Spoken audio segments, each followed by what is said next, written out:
Welcome to our first in a series of podcasts, Between Two Trees, Living a Life of Faith. Okay, today is our first podcast, Between Two Trees, Living the Life of Faith. And today we are kicking off our inaugural podcast. And we thought the fitting way to do that was to have Pastor Chris Rennick, the pastor here at Batesville United Methodist Church, join us. And Pastor Chris, as we call him, welcome. Thank you very much. Good to be with you.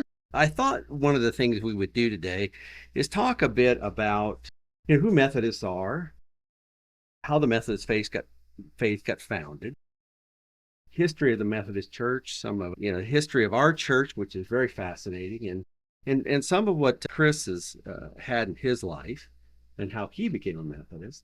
Talk a bit about what our church kind of stands for and what we do here, and then we'll go into some other fun things here at the end.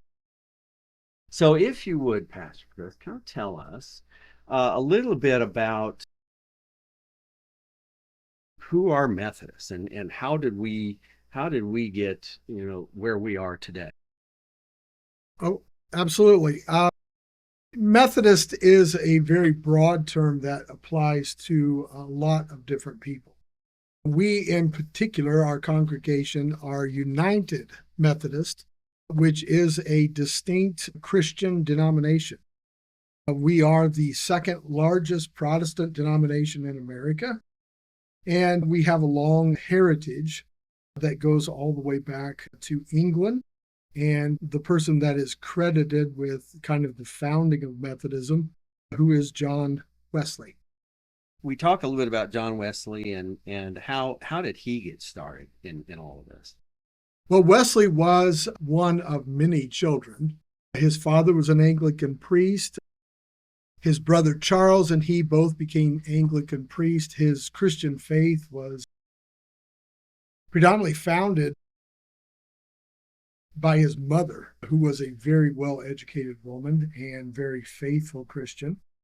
And it was that foundation that was put in John Wesley that he began to pursue his own life of faith. He became an Anglican priest, even made a trip to the New World as a missionary for the Anglican Church. And it was through that experience and his experience with a group known as the Moravians that led his heart to be strangely. And it was an experience that began to shape his theology, and that theology certainly is found and heavily influenced our own United Methodist Church. Wesley believed in holiness, social holiness, and holiness of one's own heart and life. And so as United Methodists, we follow in those same steps. And the United Methodist Church has long been known as a people of the book. Our faith is founded upon Scripture and this pursuit of holiness, a love of God and a love of neighbor. And it was Methodists in this country that were influential in continuing Sunday school, which was one of the creations of Methodists in England. So many people were illiterate and wanting to learn how to read, and so the church opened its doors on days for worship, but also for something more. Sunday was the only day that most people had off, and so they started what were known as Sunday schools. And so they would have people come in, they would teach them to read, and of course, what better way to learn how to read than to read the Bible? Absolutely. And that's how Sunday school started, and that tradition carried over into the New World. And United Methodists have long since been great supporters of education, healthcare. Wesley, back in the 1730s, was concerned that all people have access to healthcare from doctors. Methodist hospitals that are right, all the Methodist hospitals. Wesley founded orphanages. He had his own printing company. He printed different recipes for elixirs and ways, to find healing.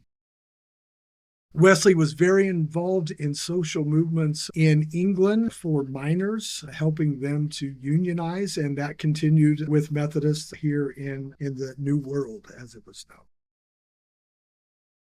You know, one of the things that when Mary Kay and I first came to the church, it was, and I began to read about being Methodists, and, you know, as we share the common heritage with other Christians, you know, the one thing I always liked about it was the goal of the Christian life was to love God and with all your heart, soul, and mind, and your strength, and love your neighbor as yourself. And I always thought those were two real great foundations. And the more I read about being Methodist was about being an enthusiastic Christian, which I always thought was a great thing to do. And it is one of those things where we've come to love the church. And so the history of the Methodist Church itself, I mean, after John Wesley came about, he didn't necessarily know he was starting a church. I think, you know, he was teaching certain methods, but it kind of took off from that. Absolutely. Wesley, he died an Anglican priest. He was not real excited when people were encouraging to form a different denomination. He wanted to be true to the Anglican Church, but he sought to reform it. And so Wesley began going out. He and his brother at Oxford started what was known as the Holiness Club. They were a devout group, and they were given the nickname Methodist as kind of a tongue-in-cheek name that was really kind of making fun of them. But Wesley's ideas, his passion, began to spread around England. And ultimately, Wesley sent Thomas Coke, who was an Anglican priest as well. He had appointed him a bishop and sent him to the New World along with Francis Asbury. And of course, there was a little war broke out in 1776.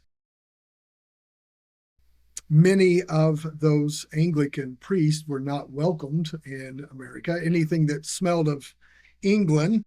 And so Asbury and Thomas Coke, and our publishing company that the United Methodist Church owns is known as Cokesbury.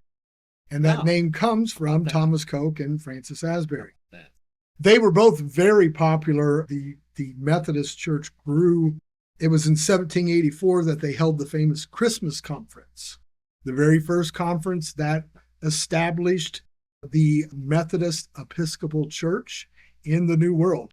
And from then on, it was independent of John Wesley. Of course, they were a long ways away from Wesley. And I think Wesley wished he had a lot more control over these Americans, but Methodist Episcopal Church began to flourish and was very popular. It was the largest denomination in the New World for quite some time. They often had the ear of presidents in helping to shape policy. And of course, later on, there would be a great schism in this country known as the Civil War, and the Methodist Episcopal Church split. And so it was the Methodist Episcopal Church North and the Methodist Episcopal Church South. Of course it would be. And it wouldn't be until 1939 that they finally came back, officially merged back together. But there were other Wesleyan denominations, people that were influenced by the Wesleys, John and Charles, Free Methodist, various different denominations, and the United Brethren from Germany were influenced by Wesley, the evangelical denomination. Eventually, the evangelical and United Brethren would merge, and they would be known as the EUB, which was very prominent in this country for a very long time. And then in 1968, the Methodist Episcopal Church merged with the EUB, the Evangelical United Brethren. Yeah. And we became known as United Methodists. So the United came from the EUB, and of course, Methodist from the Methodist Episcopal Church. Oh, nice. Well, you know, did John Wesley come to the United States at some point and work in churches here? I mean, was that part of what he was doing? Wesley did attend a missionary trip to what was then known as Georgia. which was an area, a settlement. And he came to convert the native people. And he was very unsuccessful. There is a lot of ambiguity around exactly what happened. It would appear that perhaps he fell in love.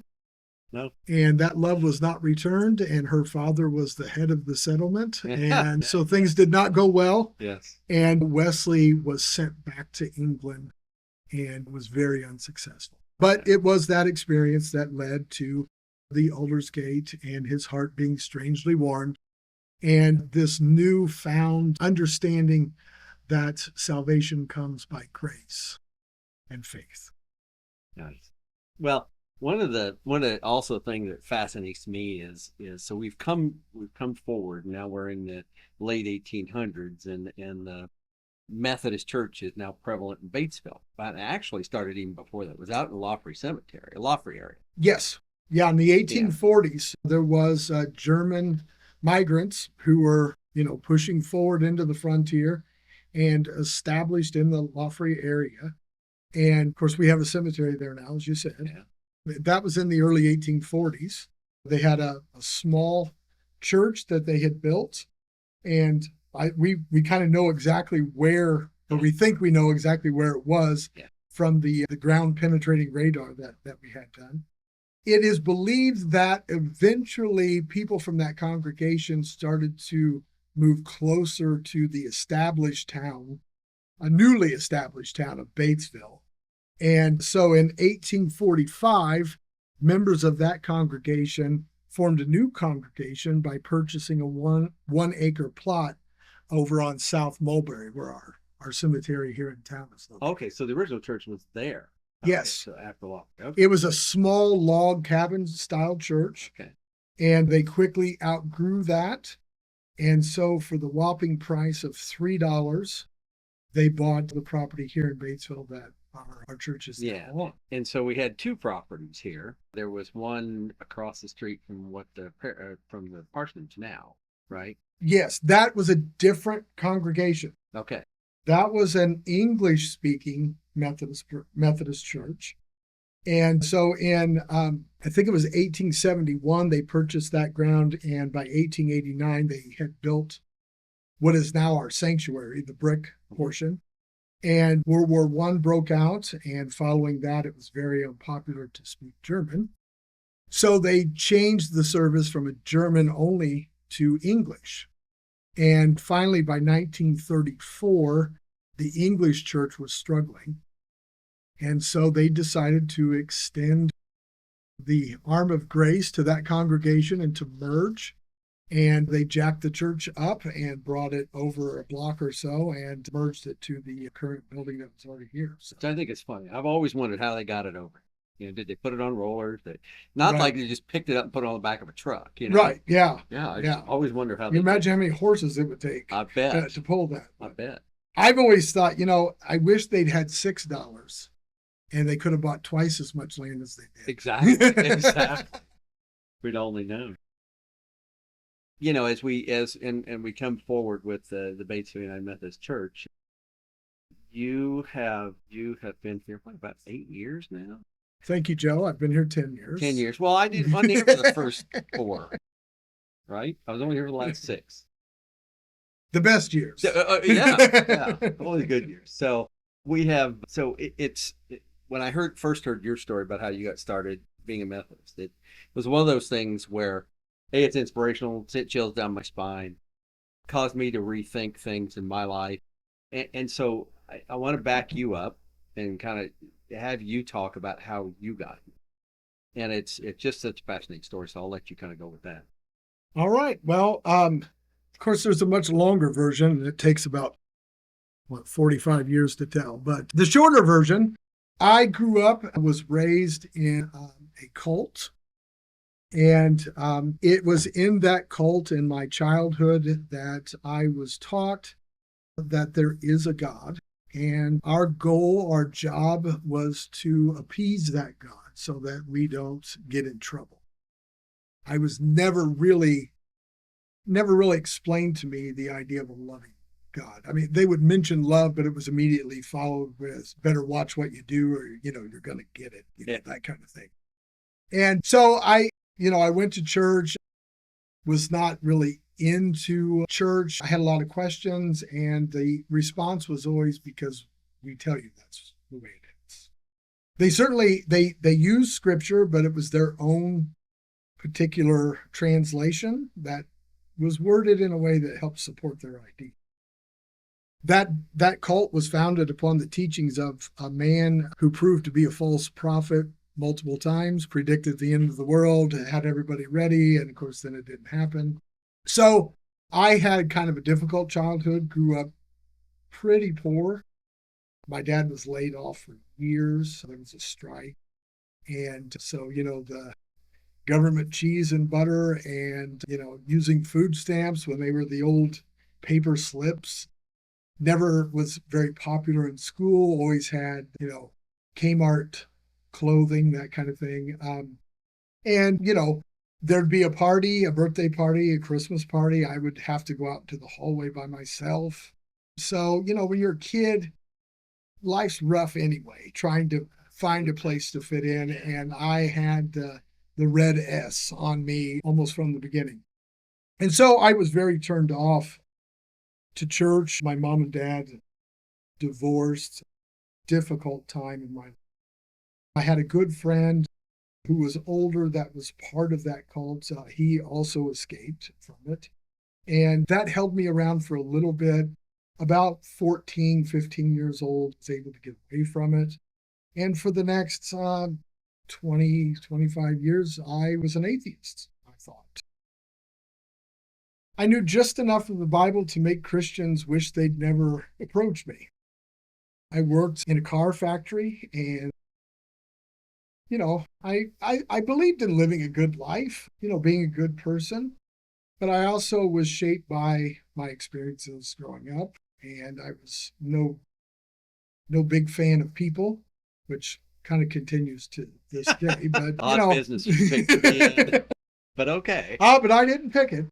So my wife and I had a 1-year-old daughter, and she had tried to get me to go to church. I'd always refused. We were married in a church, a United Methodist Church. It was the church that her mom and grandparents had been members of for 50 years. I kind of irritated the pastor that was marrying us a little bit, and he reluctantly, I think, was marrying us.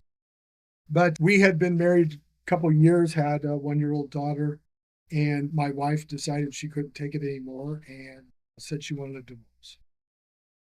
And, at that point in my life, I really just had this over sense of the failure that I had become. I was a person that was filled with hate for all people, treated people very poorly, and that was what I was comfortable with. Yeah, I was able to keep people at arm's distance because I'd been burned so many times. And not to make an excuse, but that's really kind of what it was. So my wife said she was going to go to church that Sunday. I knew she was doing it just to irritate me, and I knew she was going to badmouth me to her family and all of their friends. So I said, I'm going to go too, purely out of spite. I thought, if worse comes to worse, at least maybe I can embarrass her. So we went to church, and I regretted it as soon as we pulled in the parking lot, thinking, what on earth am I even wasting my time doing this for? Of course. We were greeted at the door by an old man. He was a World War II veteran. His name was Tom. Very, very sweet man. And I wrote it off as he's just given me the spiel, to try and win me over. We went in and we sat down, and I looked around and I felt sorry for the people I thought these people need this crutch they call God to try and get through life when they should just be stronger, like I was. And I sat there, and as I thought, if God did exist, I need proof. I'm not like these suckers, I want some proof. Not even thinking of the reality of anything. It was just thoughts that went through my head. But I did sit there and wonder about my daughter, who was 1 year old, and what her life would be like with his parents. So as the service started, they had a guest choir. The pastor, who was one of the most boring speakers you've ever heard in your life, gave his message. And the whole time, the hair kept standing up on my neck. And it wasn't like it was out loud,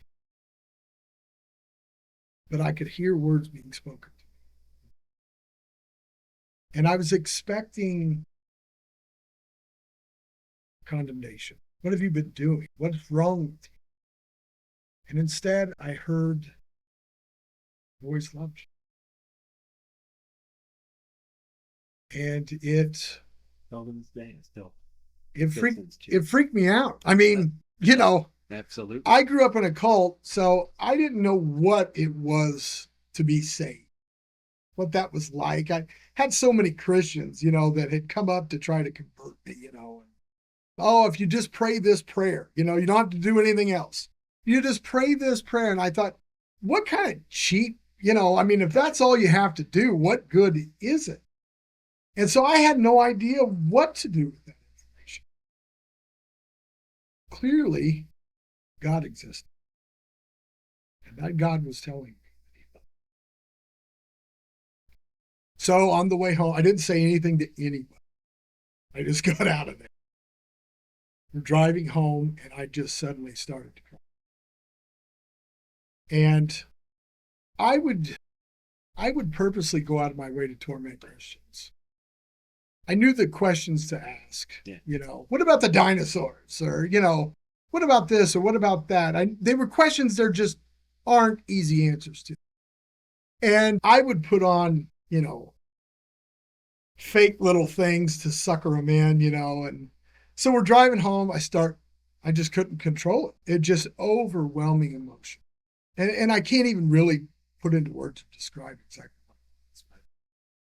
So my wife looks at me, knowing me, and she says, "What's the matter with you?" And I'd never cried in front of my wife. And I said, You're not gonna believe this, but I think I gave my life to Christ today. I had no idea if I did. I had no idea how it even worked. Wonderful. Yeah. And my wife looks at me and she said, "You're going to hell for making it." Wow. She didn't believe me. I don't blame her. Does she believe you today?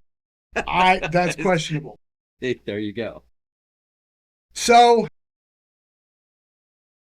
I didn't know what to do. The sad thing is I could not turn to the Christians that I worked with.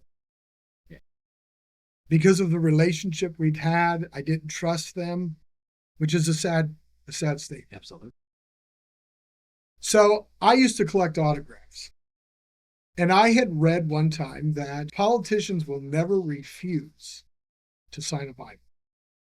And so I had picked up a Bible at a Walmart years before. It was still in the shrink wrap, a cheap little Bible I had intended to send to the White House that I could see if the president would sign. So I cracked the seal on that Bible, and I prayed the only way I knew how. I said, "God, I've been burned too many times. I've been told so many different things. I grew up being told that Jesus was Michael the Archangel, that Jesus was not God, that, just all kinds of things that just didn't make a whole lot of sense to me." And so I made a deal with God, my version of a covenant. I was going to say, wow. Unlike Abraham. Yes. Yes. I said, "I'll believe what you teach me, but I'm not going to trust anybody." And so I started it in Genesis 1. Wow. And over the next couple of weeks, I had gotten about halfway through the Bible. And I told my wife the following Sunday, I said, "Are we going to go to church?" And she didn't. Still didn't believe what I was saying. So we went back. And that old man, Tom Kelsey, met us at the door again. And this time I felt different. He seemed genuine. And it was the same man. Right. Right. But I had changed. You had changed. And he said, "Oh, you came back?" And I said, yeah, we came back. And he said, we're wanting to grow the church. And so we're going to get a group of people together to read this book. Would you be willing to read it and join us? My second time ever going to church. Nice. Very nice. And I just couldn't tell him no. So I got the book, started reading it with the Bible. Started taking the Bible to work, reading it at lunch, away from everybody, but word spread. And the Christians who had talked to me before didn't believe my story. Sadly, some of them even said God doesn't work that way. Really? Well, how does God work? Well, that's a good question. So we started going to church. I started reading the book, started joining in on that, and made it through the Bible, answered a lot of questions I had, still had a lot of questions.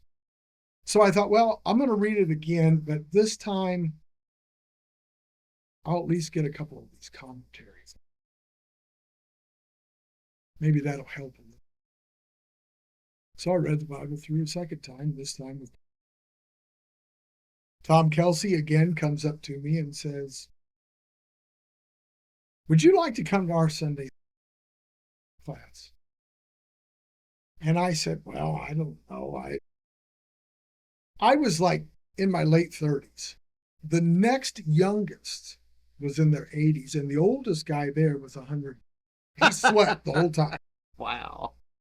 So I started going, and I started speaking up and sharing what I was learning as I was reading the Bible and the commentaries. And eventually Tom comes to me and he says, would you mind filling in for me? I'm going to be gone, and would you fill in for Sunday school teacher this? Get started. And I said, well, these people have been Christians longer than I've been alive. That's right. That's right. I've been a Christian 6 months. So I taught Sunday school. Well, eventually we started trading off. And then Tom Kelsey comes up to me and says, you ought to teach a Bible study. I said, are you kidding me? There's no way. Just teach what you're learning. So I started a Bible study. Nice. And we did that for several years. Then Tom Kelsey come up to me and said, you ought to be a lay preacher. Now, in the United Methodist Church, laity play a huge role in the life of the church. Yes. And one of the positions that you take some classes, so you have some training, and you become a lay speaker. And so you're invited to churches. The pastor's going to be on vacation. You fill in that Sunday. You give the message, a prayer. And I said, Tom, you're crazy. I took a class, made another deal with God, and started preaching. And I started preaching more and more, and more people started asking me. And these old women are coming up to me and saying, I feel the Spirit when you talk. And I thought, you're crazy or a bed bug. There ain't no way. Well, they're used to the old boring guy. Well, yeah. That could have been it. So I started doing that, and I was working full-time in an auto factory, making more money than I ever made in my life. We had a home. We had a second child now. We have a daughter and son. And people kept saying, you're called to ministry. Oh, I just did not want to leave. I did not want to go in. I did not want to leave my good job and my good benefits and my home. I made a deal with God. And so I ended up decided, well, if I was going to go into ministry, I had to have a bachelor's degree first. And I'd grown up, no idea. I had talked about college, and, in my family, the talk of college was, you're crazy. Right. You're going to work in a factory just like we, No encouragement, no support for anything like that. I really didn't feel as if I had the mental capacity to even do college work. Now it's confirmed. I don't have that capacity, but I told God, I said, I'll tell you what, I'll take one class. If it goes fine, I'll take a second. So I signed up at the University of Indianapolis, the adult program, and my professor for my first class was like an introductory to college education, Right. And the guy that was the professor was a retired pastor. Okay. And so he and I, one after class or before class, started talking. I kind of told him my story, and he was so encouraging, helped me tremendously. And so I started taking classes and was then assigned to a church in a very small town I'd never heard of before called Amo, Indiana. Wow. And I was, young, new to the faith, a younger man, brand new to ministry. And the congregation was less than enthusiastic. I was excited. God was going to use me to change the world. And he sent me to a bunch of people that did not want to be changed. I think the best one you ever had was you wrote a note out or something about all you sinners or something like that, which I think is hysterical. But we wanted to grow the church. And in this little town, the post office, the mailman was never there. And so if you wanted to get your mail, you just walked in and walked behind the counter and found your little slot and you pulled your mail out. If you wanted to send mail, you just stuck it. So the church sent out a flyer, and I was all excited. I made the flyer and I said, if you're a sinner, if you're away from God, if you've done all these horrible things in your life, you're welcome here because you'll fit right in at this church. Oh, no. No. The congregation was less than enthusiastic about that approach. Would I do that again? Probably not. I think I would choose my words a little better, but I was blind with enthusiasm. Absolutely. Yep. So we served there a couple of years. I continued to work full time. I was the kids' soccer coach. I was going to school full time. I was able to test out of a lot of classes. I got my bachelor's in 3 years. Oh, nice. The next step was either going to be a local pastor, which was my plan. I was going to continue to work, and I would serve a church part-time. But it seemed as if God wanted more. And I had this thing that happened. And I say thing, we get hung up on terminology. I think certain terms people understand differently. A vision, a daydream. It was fast, but it seemed like it took forever. And it was, I guess what my mind perceives as heaven. Clouds and, this long flowing gown and it was Jesus as I perceived Jesus to be. And he walks to me and takes my hands and just stares at me. Stares at me so long, it's uncomfortable.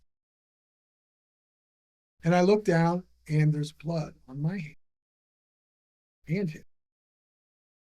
And he says, "This I have done for you.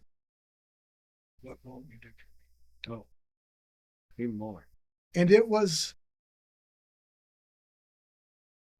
not what will you do for me? Because I was willing to do this. I was willing to do that.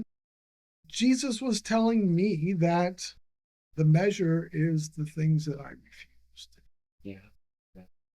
And I hated that. Because it was so much easier to be willing to do certain things. And I knew right then and there I was going to have to go. So I went into work and things had slowed down. They were offering buyouts. They were going to cut back the workforce a little bit.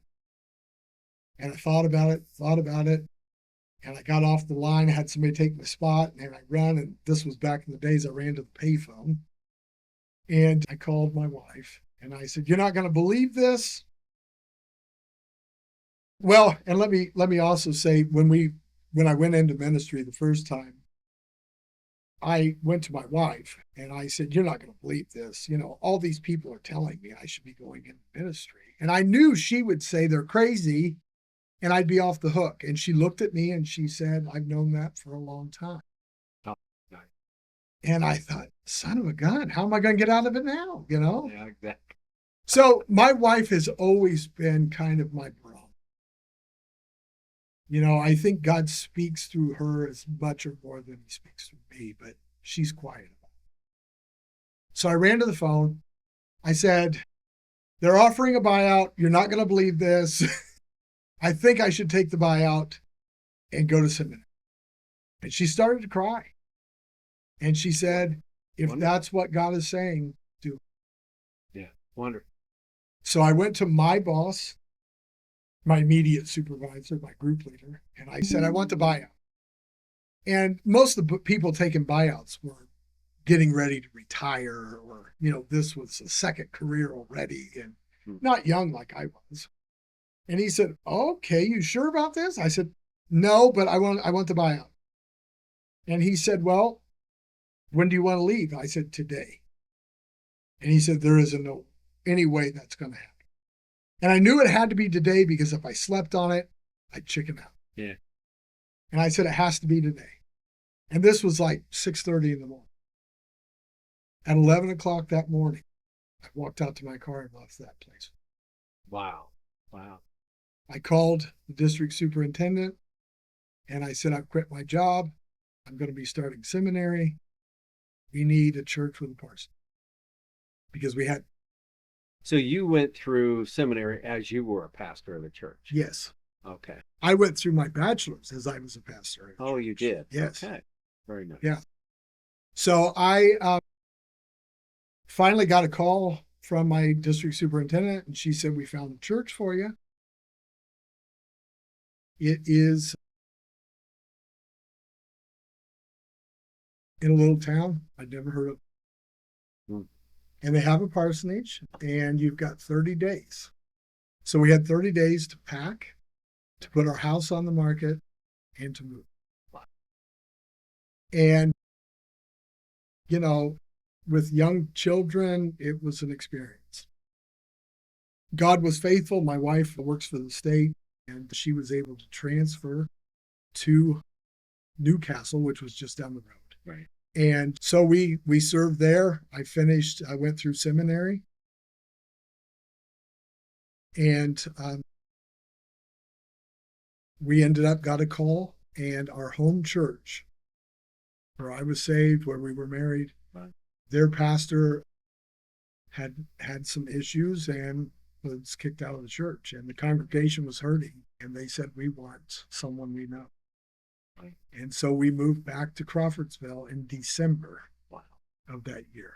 So that year we were moving at the end of December, so we didn't have time to put up a Christmas tree or anything. Oh, wow. So the kids and I drew a giant Christmas tree out of paper. They decorated it with stickers, and we hung it on the wall. Nice. We put presents underneath it, and we still have that. I transferred it to cardboard and shrunk wrap it. So nice. So it's a reminder. Oh, that's very nice. We went back to Crawfordsville, and in the United Methodist Church, in order to become an ordained elder, you have to go through 3 years of residence in ministry. So while we were in Crawfordsville, I did my residence in ministry. I became fully ordained at that time, and we were there 8 years. And we had good ministry there. We just loved everybody. But that being at my home church, oh, sure. Yeah, we'd reached a point it just felt like I'd done everything I could. Good. And so our district superintendent contacted us and said, well, we've got a church we'd like to send you to. It's in Batesville, another town I had never heard of before. Well, their loss is our gain. I mean, you know, it's. I know when you first got here, we weren't members, but I heard some stories, and we just had, you know, a lot. Part of the leadership of some of the bigger companies had left. The church had gotten smaller. There were just some issues in the church, and so one of those things where I think you were a godsend to this church, and you know, everybody in this church says so. Almost everybody. Almost everybody. Well, almost everybody. And as a result, we have gotten, you know, back some people to come into this church. The ministries that you have started in this church, the food trucks and all the other ministries, even walking the dog, and and getting people to come in that way. It's really been fascinating. It's great to see. I didn't introduce myself earlier. My name is Joe Roberts. I am one of the temporary people that come in and speak when Pastor Chris goes on vacation. I am taking some courses. I'm a lay leader, and I'll probably continue through my courses and become a lay servant is the next level up, right? Yeah, lay servant. That's my goal as I hit toward retirement. I'll probably do that. Joe is also our staff parish chair. Yes. And Joe is also our IT guy, and he is in charge of all things computer related, and he has been a godsend to our congregation for sure. And this podcast was kind of an idea that we had after we had talked with some people, and I think it's just a way to talk about the church. We'll talk about other things as we go on. It won't just be strictly about the church. It'll have other maybe even community events mixed into it. So it will be something that we will hopefully grow here, and every so many weeks we introduce some more, and hopefully you'll enjoy these. One of the things I do love about the church here is kind of the motto. I call it the motto of the church. And if you have an elevator speech, in business you have an elevator speech, what do you do? Well, our discipleship of Christ at Batesville United Methodist Church is around love, grow, share, and serve. Right? Love God with all your heart, grow in his faith, share his faith, and serve the community. And that's one of the things is Mary Kay and I, my wife and I love about this church. One of the most giving back places I think I've ever been in my life. We had an instance here lately where Green Hill Academy? Is that right? Yeah. Green Hill Academy in Kenya. We raised something on the order of $24,000 to give to build a new middle school. And on a very short notice. It was just a one Sunday giving, and it was just amazing. I am going to put a shameless plug in here.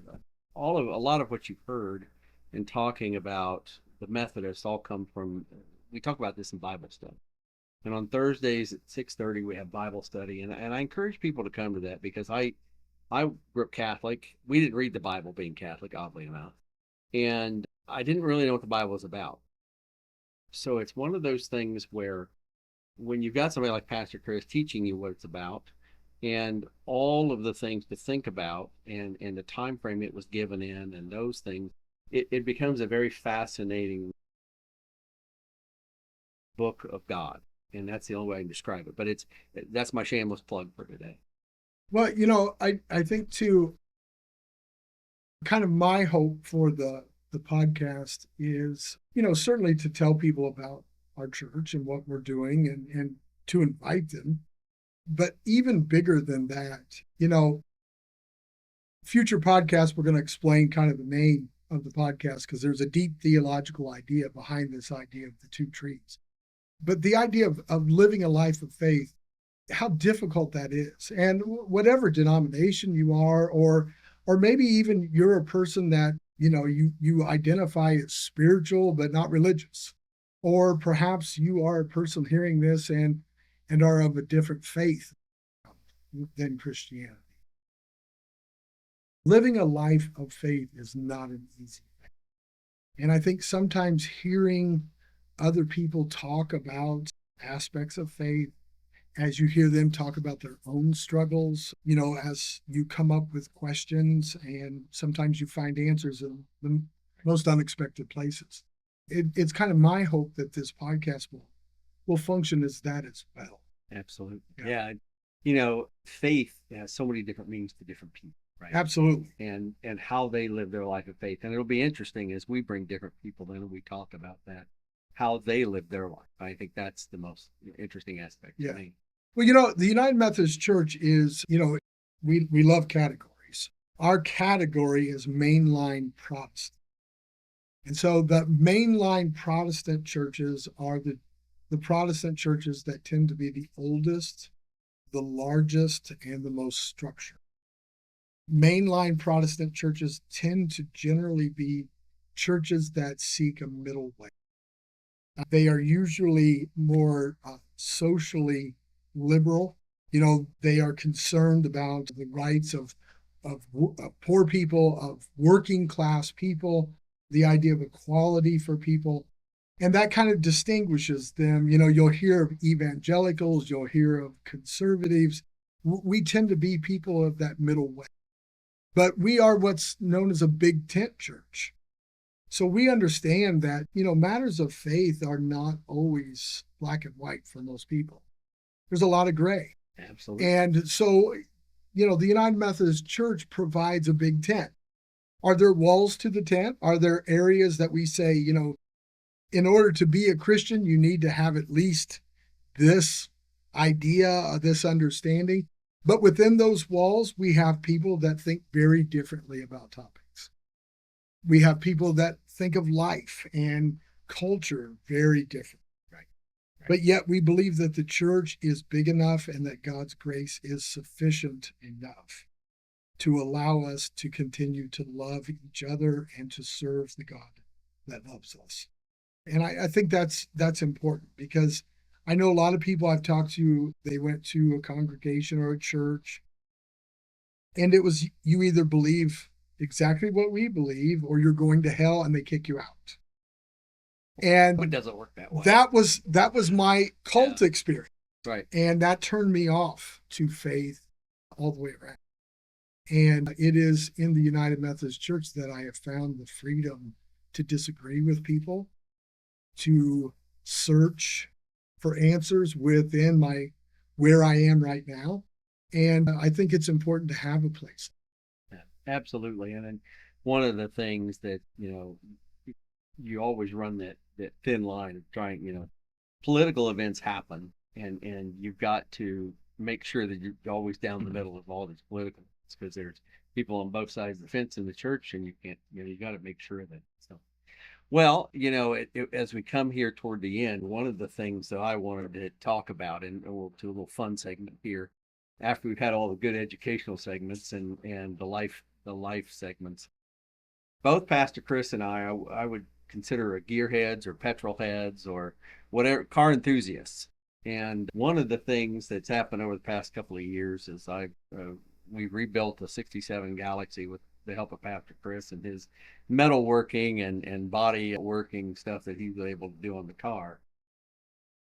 And to another friend of ours named Joe Haverkos, and we all kind of chipped in, and they've done most of the work. I think I did a lot of the sanding, but they did most of the work. But I always want to end with some little funny thing, and so if you had all the money in the world, you could buy any car, Pastor, what would it be? Joe, to be, clear, Joe kind of sent me an email what he was going to talk about. So at least he did give me a heads up. But even after I thought about it, it was so hard it is. For me to narrow it down. And, I thought, well, if it's all the, money's not the limit, a Ford GT40 is probably what. A Ford GT40. Well, that would probably, be right up there in my top two or three, for sure. Absolutely. Yeah. I've had Pontiacs. I'm not sure I could get in one, but that would be, I have it in the garage. Yeah. I've had Pontiacs, I've had GTOs, I've had Firebirds. I'm into Jeeps. I've got a 72 Commando and a 76 Wagoneer right now. And, there's a lot of cars I love. I've never owned a Mustang. I've owned Camaros. I've never owned a Mustang. So my first inclination was like, a 66 Shelby would be something that would be Shelby that'd be in the top, Yeah. But I thought if money's no object, why not swing for the fences in a GT40? Absolutely. So. Well, my car, I've been to Auburn a few times. So my car would be a 1935 Auburn 851. It's a supercharged car. It's a boat tail car. They guaranteed they'd run them at 100 miles an hour for like 10 hours, break them in. And that's how they broke them in. And they were just fabulous cars, only a 2-seater car. But unfortunately, I'm going to have to come up with that first $500,000 to get it. So I don't think Mary Kay would really enjoy me buying that car at this point in my life. See, that would not have even been one I thought of. Yeah. But you probably grew up with those cars. Right? Yeah, well, yeah, I did. Yeah. Yeah. I had one when I was 16, back then. So, but well, at any rate, this will come to the end of our podcast of Between Two Trees, Living the Life of Faith. Thank you, Pastor Chris, very much for doing this with us, getting us kicked off, and we look forward to hearing you again. Thank you, Joe, and thank you for all the work you put in and create.